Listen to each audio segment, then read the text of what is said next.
قناة يشترك ويفعل الجرس علشان يوصلكم مني كل جديد. ويلا بينا ندخل نشوف عملنا السمك النهارده ازاي. شايفين البوري حلو ازاي كده بيبقى صابح وجميل اهو. تشوفوا بقى في النظافه كده، تغسلوه جامد جدا من هنا زي ما انتم شايفين كده، ونعصر عليه بقى الليمون اهو. انا هسيبه ينقع كده 5 دقايق. وبعد كده بقى هنشويه مع بعض في الفرن، هنشوف هيبقى عامل ازاي. انا نقعت كده في ليمون اهو، ملح، شويه ملح خشن.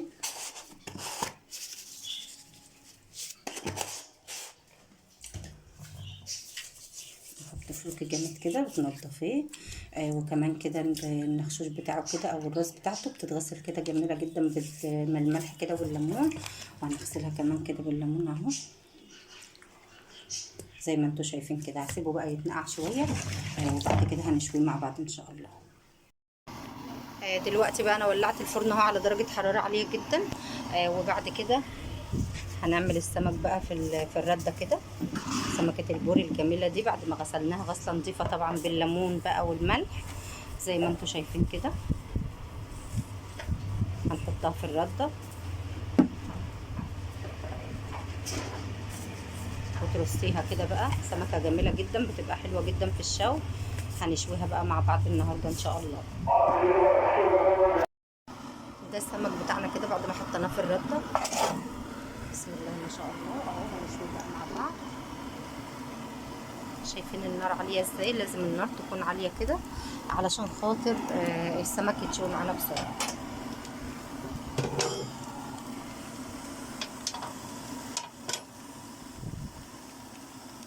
بسم الله. ما نقلبش طبعا الا بعد ما القعر بتاعه كده ياخد علشان خاطر يبقى حلو كده بقى زي السمك اللي بنشتريه من بره واحسن كمان ان شاء الله.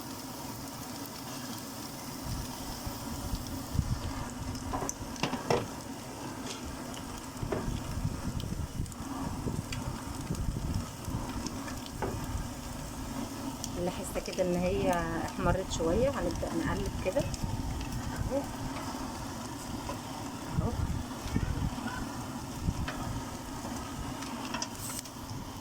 بسم الله ما شاء الله. كل حاجتك اعمليها في البيت طبعا بتبقى احسن واحلى من الحاجات اللي بنشتريها بالغالي من بره. يعني ده كيلو وربع سمك او كيلو ونص سمك هتعمليه بتمن، هتشتري بس كيلو بس او كيلو الا ربع هتشتري بتمنهم السمك اللي انت هتشويه في البيت ده كله. احنا مش محتاجين خالص ان احنا نشتري حاجه من بره، لان انت عندك الفرن، عندك فرن البوتاجاز ماشي. عايزه تشوي بقى على صاج على البوتاجاز ماشي. المهم انك تخلصي نفسك كده وتعملي كل حاجه بايديك. بسم الله.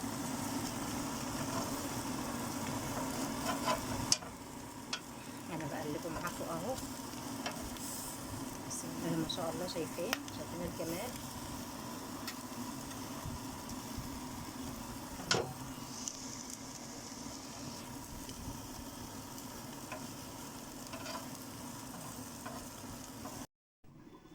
ودلوقتي بقى بعد ما شوينا السمك بتاعنا شايفين اهو طالع معانا بالشكل الجميل ده. شوينه طبعا من تحت ومن فوق زي الفل.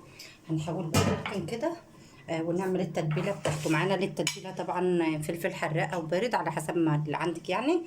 معانا طبعا توم اهو، راس توم انا عاملاها كده هرساها في الهون. معانا شويه خضره على شبت. معانا طبعا البهارات سمك.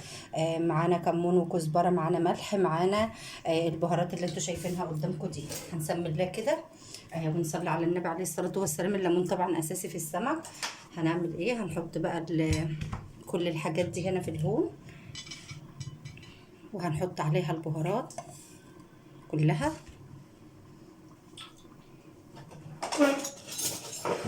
وهندقها كده دقه حلوه. نهرس كل الحاجات كده في بعضها.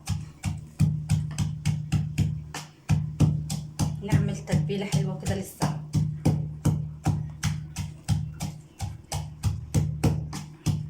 طبعا الفلفل بقى مع الثوم مع كل البهارات دي حلو قوي. هوريهولكوا دلوقتي بعد ما ادوقه كده دقه حلوه او نهرسه كده.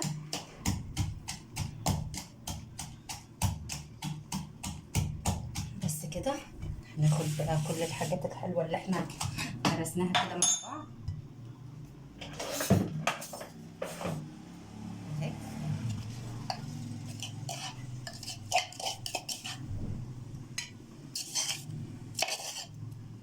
شايفين؟ بعد كده هناخد الليمونه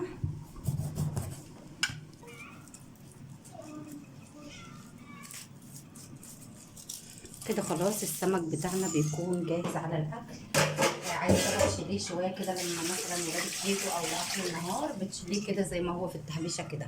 عايزه تاكلي بقى دلوقتي ماشي، هو لسه سخن اهو. وشرب كل التتبيله بتاعتنا. هقفل عليه بقى واسيبه لغايه ميعاد الاكل ان شاء الله. اتمنى طبعا لو الفيديو عجبكم ما تنسونيش من اللايك.